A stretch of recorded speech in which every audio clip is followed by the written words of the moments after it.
नहीं थी तो वो मिस हो गया।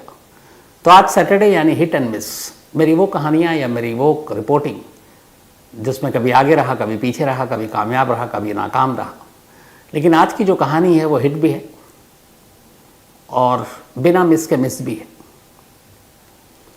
और क्यों है ऐसा, ये आगे आपको जब बताऊंगा तो आपको समझ में आ जाएगा। बिल्कुल नया नया कॉलेज से निकला था, जासूस बनने का शौक जो था वो अधूरा रह गया था। तो फिर ये था कि क्राइम रिपोर्टिंग में जासूसी करने का मौका मिल सकता है, इसलिए क्राइम रिपोर्टिंग की शुरुआत कर चुका था। और तब इंडियन एक्सप्रेस ग्रुप का हिंदी एक अखबार जनसत्ता, बहुत ही फेमस, बहुत ही मशहूर, एक परिचित के थ्रू जानकारी मिली और वहाँ पहुँचा, टेस्ट हुआ और उन्होंने उसी दिन से रख लिया। तो शुरुआत मेरी एक स्ट्रिंगर के तौर पर हुई थी और जनसत्ता से मैंने अपने करियर का आगाज़ किया, शुरुआत की। अब तमाम सीनियर रिपोर्टर, मैं बिल्कुल नया नया एकदम कॉलेज से निकला हुआ, कुछ ABCD पता नहीं जर्नलिज्म का, क्या करते हैं कैसे करते हैं, लेकिन हाँ पढ़ता था ये स्टोरी, लोगों के नाम देखते थे अखबार में तो बड़ा अच्छा लगता था। तो सपना यही था कि मेरा भी नाम छपे, वो भी फ्रंट पेज पर।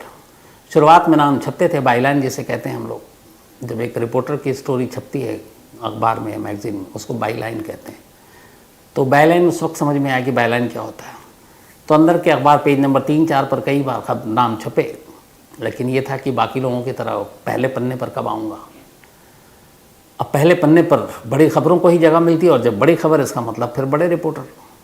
हम लोग बिल्कुल नए नए, तो गुंजाइश उम्मीद कम।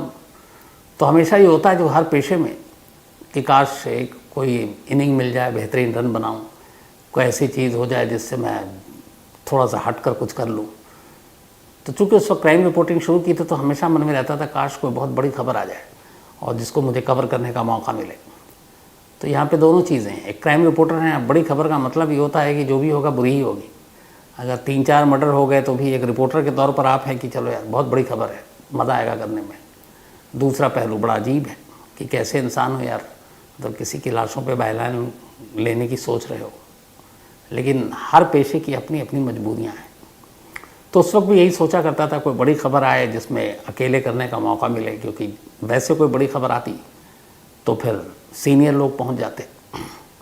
हालांकि हमारे उस वक्त जो बॉस थे क्राइम रिपोर्टिंग के, वो थे अनिल चतुर्वेदी जी, बड़े सज्जन इंसान। तो वही थे जनसत्ता के मतलब धुआंधार क्राइम जर्नलिस्ट और हम सब उनके चेले चपाटी।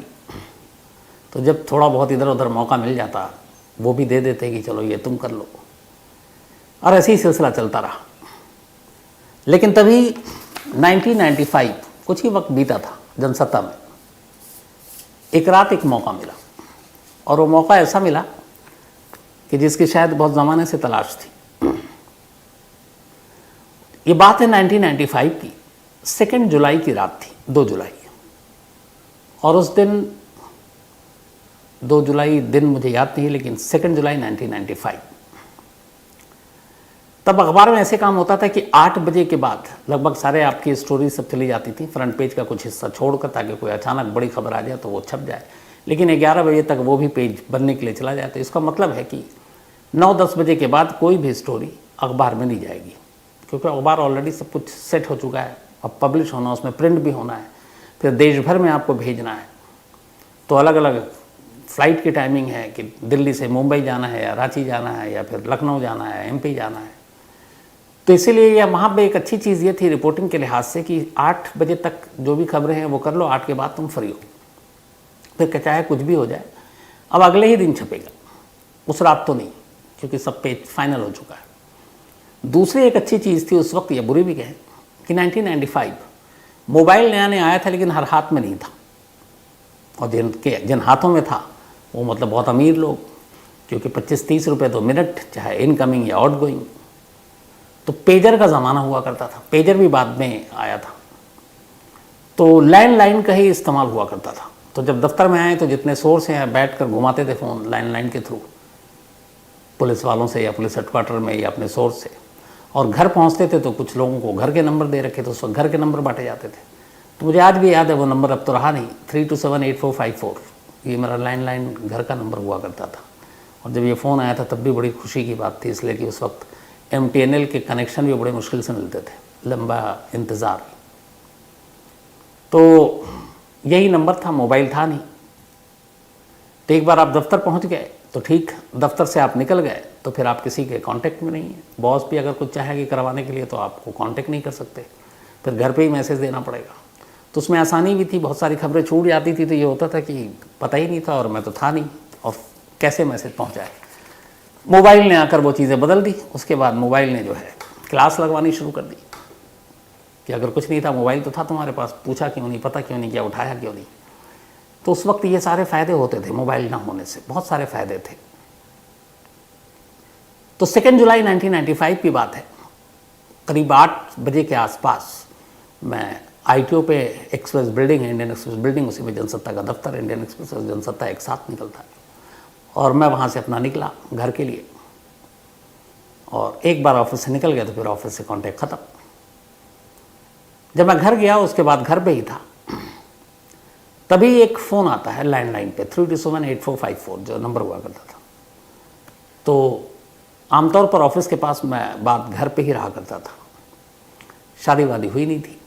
तो घर में भी ये था कि आप चाहे बड़े कितने हो गए, माँ बाप की नज़र में, माँ तो खैर नहीं थी, जो अब भी थे वो ये कि फिर बाहर इधर उधर नहीं जाओगे, तो घर में ही रहो, पढ़ो लिखो। तो न्यूज़ चैनल भी नहीं था उस वक्त, एक आख शायद हो, मुझे याद नहीं, लेकिन न्यूज़ चैनल भी नहीं, तो मारा मारी भी नहीं, ब्रेकिंग न्यूज़।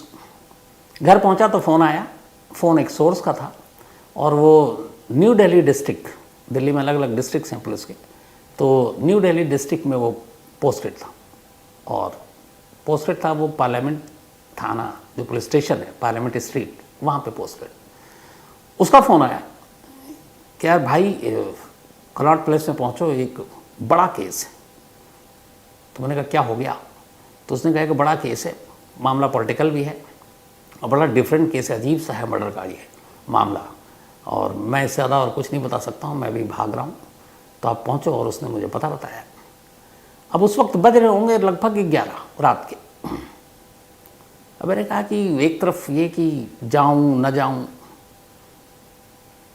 सुबह देखूँगा, क्योंकि अब ये भी है कि खबर अभी जाऊँगा भी तो ब्रेकिंग न्यूज़ का तो कोई था ही नहीं इशू, जो भी होगा अब अगले दिन छपेगा, यानी कि 4 जुलाई की सुबह के अखबारों में ये खबर आएगी। अब रात काली करूं, लेकिन फिर ये था कि वो उस वक्त नया नया आया था और नया नया जोश और एक स्टोरी की तलाश कि मैं फ्रंट पेज पे आऊं। तो वो चाहत, मुझे लगा कि अगर इसने फ़ोन किया और इतने बजे रात को फ़ोन किया है, उस वक्त फ़ोन करने का मतलब भी बड़ा होता था, आमतौर पर लोग इतनी जल्दी कॉल नहीं करते थे। तो मैंने कहा कोई बात नहीं, चल के देखते हैं, वैसे भी क्या काम। अच्छा, अखबार में ये भी होता है कि आपकी ड्यूटी शुरू होती है 12-1 बजे से, तो ये भी नहीं कि जल्दी सुबह सुबह उठना है। तो मैंने कहा होकर आते हैं। तो मेरा एक दोस्त था आफ्ताब, मैंने कहा तो उसको कि ज़रा मेरे साथ चल। अच्छा, वो भी सब इसलिए तैयार हो जाता था कि चूँकि मैं एक जर्नलिस्ट था, रिपोर्टर था, तो कभी कोई पिक्चर देखनी हो, हाउसफुल है, तो उसे मालूम है कि ये मैनेजर से टिकट दिलवा देगा। तो बड़े पिक्चर दिखाए मैंने लोगों को, पैसे उन्होंने दिए, बस ये है कि हाउसफुल में भी टिकट लगे, कई बार तो एक्स्ट्रा चेयर भी लग गई थी। तो ये सब काम आते थे, तो बदले में वो भी काम आ रहे। उन्होंने कहा चलो, स्कूटर उठाया और हम दोनों सीधे कनॉट प्लेस में पहुंचते हैं, अशोक यात्री निवास। वहाँ पर गए तो देखा कि पुलिस वाले, PCR की जिप्सी खड़ी हुई है, लेकिन कोई ऐसी मारा मारी भगदड़ टाइप की नहीं थी जो आजकल होता है कि फ़ौरन 20-30 OB वैन हैं, 50-100 कैमरे हैं, माइक है, एक ज़ोर से दूसरा उधर से खड़ा होकर और ये मेरे सामने ये हो रहा है, जो आजकल हम लोग अब करते हैं। तो उस वक्त नहीं था, उस वक्त बड़ी खामोशी से रिपोर्टिंग हुआ करती थी। तो वहाँ गए तो देखा भीड़ है, तो ये तो पहली चीज़ समझ में आ गई कि कुछ हुआ है, वरना पुलिस वाले इस वक्त क्या करते हैं। अब चूँकि कैमरा वैमरा था नहीं, उस वक्त बड़े बिंदास और बेधड़क पुलिस वाले बात किया करते थे। तो बातचीत की तो पहला नाम आया कि ये एक रेस्तरां है बगिया, और ये सुशील शर्मा का है। सुशील शर्मा को मैं जानता था, बहुत बार मिल चुका था, क्योंकि स्टूडेंट्स पॉलिटिक्स में वो पहले NSUI, फिर इंडियन यूथ कांग्रेस, दिल्ली का प्रेसिडेंट। तो पर ये मुझे नहीं मालूम था कि ये रेस्तरां भी वो सुशील शर्मा चलाता है। तो मैंने कहा हुआ क्या? तो उसने कहा यहाँ एक लाश मिली है। तो मैंने कहा किसकी है? बोला ये पता नहीं है, लेकिन कोई लेडी है किसी की। तो फिर मुझे लगा यार एक लाश मिली है, लेडी है, यहाँ पे ये भी ऐसी कोई खबर नहीं है। दिल्ली में कई बार ऐसे मर्डर और कत्ल होते हैं, तो इसमें मैं कहाँ पता, मेरे दिमाग में ये चल रहा है कि फ्रंट पेज पे ये स्टोरी मेरे बॉस लेंगे भी कि नहीं लेंगे। फिर मैंने कहा यहाँ रात को काली करने भी चला आया। तब तक फिर वो अगली लाइन कहता है, मैंने कहा वो लाश है कहाँ, बॉडी है कहाँ, पहचान करने के लिए कोई है, मतलब देखा किसी ने बताया?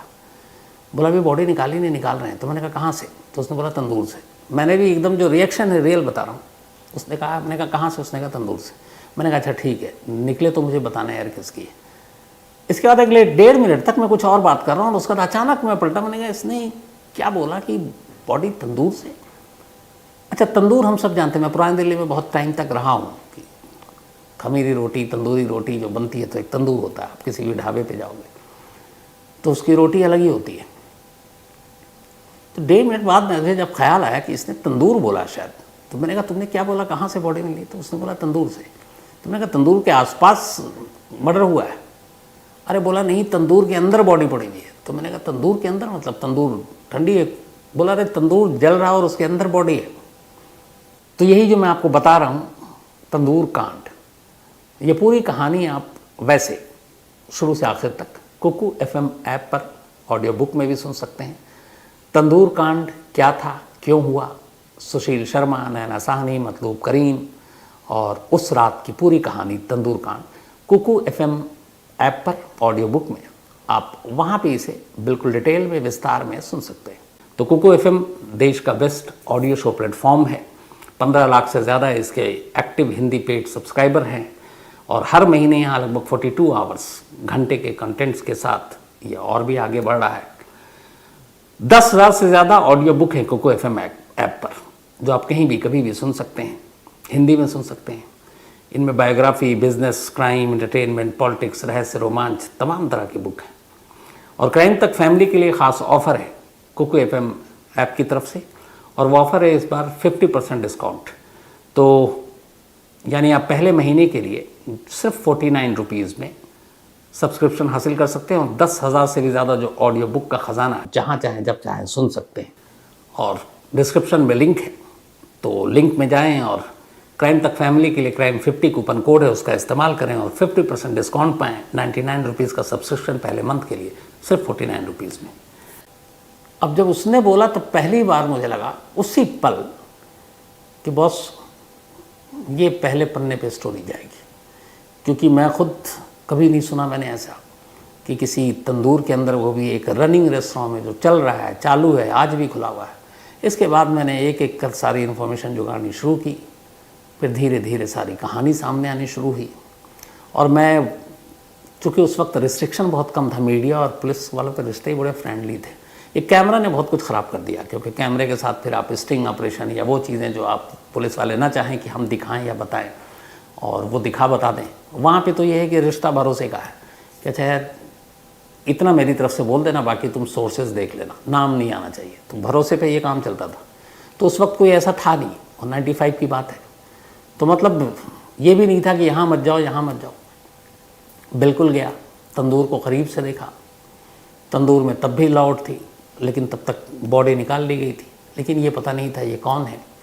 इतना पता था कोई लेडी है। एक तरफ वो एक केशव नाम का जो वहाँ का मैनेजर था उस बगैर रेस्टोरेंट का, वो बैठा हुआ था। तो बताया कि ये सुशील शर्मा का मैनेजर है और यही ये रेस्टोरेंट चलाता है। अंदर में बहुत सारे पोस्टर बैनर थे जो सुशील शर्मा की दिल्ली की सड़कों पर लगा करते थे। यूथ कांग्रेस अध्यक्ष सुशील शर्मा। सुशील शर्मा एक बड़ा नाम था दिल्ली की पॉलिटिक्स में। तो उसके बाद पुलिस की टीम लगातार आ रही है, जा रही है। मुझे याद है उस वक्त उस डिस्ट्रिक्ट के पूरे उसके हेड थे मैक्सवेल परेरा साहब, बहुत ही काबिल दिल्ली के पुलिस अफसर। उन्हीं का एरिया था, वो भी पहुँचे हुए। और वो तो बल्कि अपने शायद नाइट ड्रेस में ही पहुँच गए थे, घर उनका करीब था। तो अब वहाँ पे सारी जो बातें हो रही हैं, जो रिपोर्ट दिया जा रहा है, जो एक कांस्टेबल था अब्दुल कंजू, शायद यही उसका नाम, तो वो जब बयान दे रहा है मैं वहाँ पे सुन रहा हूँ। अब आजकल पॉसिबल नहीं है, लेकिन उस वक्त था। तो बता रहा था, मैं ऐसे आया तो मैंने देखा धुआं ये, और मैं अपने कानों से सुन रहा हूँ सारी चीज़ें। फिर एक सब्ज़ी वाली थी, उसके बयान हो रहे हैं, फिर सब्ज़ी वाले से बात कर रहा हूँ, वो भी वही बता रही है जो पुलिस को बता रही है। फिर वो सारी चीज़ें जो बाद में FIR का हिस्सा बनी, मैं लगभग लाइव सुन रहा हूँ। और बस इस दौरान में फिर मैंने ये किया कि जब ये कंफर्म हो गया सब कुछ, तो फिर मैंने अपने बॉस को फ़ोन किया और वहीं एक लैंडलाइन से, और मैंने कहा कि ऐसी ऐसी बात है। सुशील शर्मा को चूँकि सब जानते थे, और मैंने कहा कि ये बॉडी निकली है। अच्छा, तब तक अभी कंफर्म नहीं है कि ये बॉडी है किसकी, न शिनाख्त हुई है, लेकिन एक हवा में बात तैर गई थी उसी रात कि सुशील शर्मा की शायद बीवी नैना साहनी की ये बॉडी हो सकती है, लेकिन कंफर्म नहीं था। इस दौरान में कुछ टीमें सुशील शर्मा के घर भी पहुंची, क्योंकि सुशील शर्मा वहाँ से निकल चुका था, तो घर में भी कोई नहीं था, नैना साहनी भी नहीं, तो डाउट था, लेकिन हवा में बात नहीं कर सकते थे वो। खैर अगले एक दिन के बाद मतलूब करीम, जो सुशील शर्मा और नैना साहनी का कॉमन फ्रेंड, तीनों एक साथ पॉलिटिक्स किया करते थे यूनिवर्सिटी में, उन्होंने शिनाख्त की थी अंगूठी और उससे कि ये नैना साहनी है, यानी सुशील शर्मा की वाइफ। तो ये सारी चीज़ें रात को होती रही, फिर बताया। अब उस वक्त बड़ा ये भी आ रहा है कि यार सारी खबर पता है मुझे, लेकिन कल सुबह तो मेरा नाम छपेगा नहीं, क्योंकि अब तो पेपर पब्लिश लेट हो चुका ऑलरेडी, तो अब ये आएगा 4 जुलाई की ही सुबह। अब मैंने कहा अभी तो दिन है, दिन तक तो बहुत सारे बॉसेस भी आ जाएंगे बड़े बड़े, और फिर मैं तो साइड हो जाऊंगा। तो ये खुशी भी है, फिर अफसोस भी है कि अगर होता तो इस वक्त तो एकदम बेहतरीन से हर तरफ मैं छा जाता, लेकिन मौका ये है कि अब अखबार की छपने की मजबूरियां हैं, तो मौका मिलेगा नहीं। तो खैर रात लगभग, अच्छा ये मेरी पहली अपनी रिपोर्टिंग की पहले ऐसा असाइनमेंट था, जो एक तरह से किसी बॉस ने कहा भी नहीं कि जाना है, एक सोर्स का फ़ोन आया और मैं पहुंच गया। लेकिन पहली रात थी जो मैं घर से बाहर रहा रिपोर्टिंग के लिए, और घर से चूँकि बोल कर आया था, और फादर को मालूम था, और कभी इस तरह से घर से गायब रहा नहीं, तो उन्हें मालूम है कि वो शायद सिर्फ उनको इतना बताया था कि कोई बहुत बड़ा क्राइम हो गया, तो मैं हो सकता बहुत लेट भी हो जाऊँ। लेकिन ये मेरी रिपोर्टिंग का पहला असाइनमेंट था, या पहली नाइट थी जब मैं घर सुबह पहुंचा था। उसके बाद तो फिर ना मालूम कितने ही सैकड़ों रातें गुजर गई जब घर से बाहर रहा। लेकिन ये तंदूर केस पहला केस था जिसने मुझे घर से बाहर रखा। तो पूरी रात बीती, फिर सुबह सुबह घर पहुंचा। मेरे साथ वो बेचारा आफ्ताब, वो भी जागता रहा, उसको भी शॉप जाना था सुबह। घर पहुंचने के बाद सोया, लेकिन नींद गायब, क्योंकि पूरी रात की जो स्टोरी है वो चल रही है, और ये दिमाग में पिक्चर चल रहा है कि यार जनसत्ता में फ्रंट पेज पे पहली बार नाम कैसे छपेगा, कैसे लिखना है, क्या बड़ा करना है, कौन सी चीज़ को ऊपर करना है, नीचे करना है। ये सब करते करते उसके बाद कुछ देर के लिए जागा, सोया, और फटाक सा फिर तैयार हुआ, और 12 बजे के करीब दफ्तर पहुंच गया। हमारे बॉस थे सुशील कुमार सिंह, चीफ रिपोर्टर, और अनिल चतुर्वेदी जी हमारे क्राइम मतलब हेड थे वो। तो सुबह तक तो वो भी पहुंच चुके थे, बाकी तमाम अखबार के रिपोर्टर पहुंच गए, फोटोग्राफर पहुंच गए। तब कैमरामैन नहीं हुआ करता था, क्योंकि न्यूज़ चैनल नहीं थी। शायद एक जी न्यूज़ उस वक्त हुआ करता था, शायद, कंफर्म, लेकिन एक से ज़्यादा नहीं। तो अब सुबह वो सब भी पहुँचे। उसके बाद मैं फिर वहाँ से निकला। मुझे याद है मारुति बहन और एक हमारे फोटोग्राफर और बॉस ने कहा कि नहीं, ये शम्स वहाँ था पूरी रात, तुम जाओ और देखो, अपने सोर्स से बात करो। नया नया था, जो भी सोर्स बने थे, फिर उन लोगों से बातचीत की। फिर मेरे सीनियर खड़े हुए हैं, अब मैं उनको देख रहा हूँ और मन में यही सोच रहा हूँ, पूरी रात मैं रहा, अब सारी बाइलाइन इन्हीं को मिलेगी। तो उनके आगे पीछे भी घूम रहा हूँ, बता रहा हूँ कि सर ऐसा था रात को, ऐसा, उसने ऐसा बोला, उसने ऐसा बोला, और वो मुझे नज़रअंदाज भी कर रहे हैं। तो मुझे लग गया कि ये बड़ा मामला है। मैं तो गया, कहीं दूसरे तीसरे पन्ने में कोने में पड़ा रहूँगा। लेकिन जब दफ्तर आया अब अनिल चतुर्वेदी सर, उन्होंने स्क्रिप्ट लिखना शुरू किया। बहुत तेज़ लिखते थे वो भी। स्क्रिप्ट लिखना शुरू किया, मैं उनके पीछे अपनी सीट पे बैठा हूँ। अचानक, अरे शम्स, वो जो तुम बता रहे थे अब बताओ। तो मैं बड़ा खुश, मैंने कहा पहले क्या बता रहा था? अरे उन्होंने कहा तुम जो बता रहे थे कि ये चीज़ें, ये बता रहा था, वो बयान हो रहा था, ये ऐसी थी, तुमने ये देखा, तुमने क्या देखा, तो पूरी रात की हलचल जो है तुम बताओ। तो मैंने कहा सर ये, अब मैं बड़ा खुश भी हो रहा कि ये पूछ रहे हैं, और अगर मेरी बात लिखेंगे तो फिर ये बाइलाइन भी मिलेगी। फिर तो मैं जितना सब कुछ जोश में बताना था सब कुछ बताया, और उन्होंने स्क्रिप्ट लिखी, कई स्क्रिप्ट, और अगले दिन फिर 4 जुलाई को उनकी वजह से पहली बार फ्रंट पेज पे नाम छपा, साथ में उनके।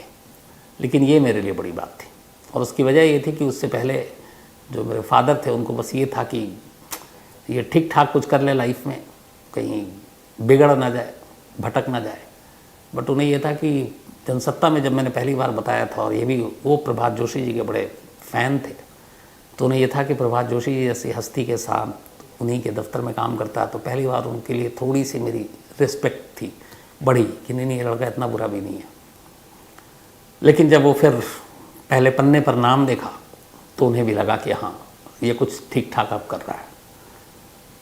तो ये वो स्टोरी थी जो हमेशा इसलिए याद रहती है क्योंकि पहली बार मैं घर से बाहर रात में रहा, जो कभी हुआ नहीं। दूसरी कि जो एक हमेशा सोचता था एक बड़ी स्टोरी आए और मैं उसको मतलब पहले पन्ने पर ले जाऊं और मेरा नाम छपे, वो भी हुआ।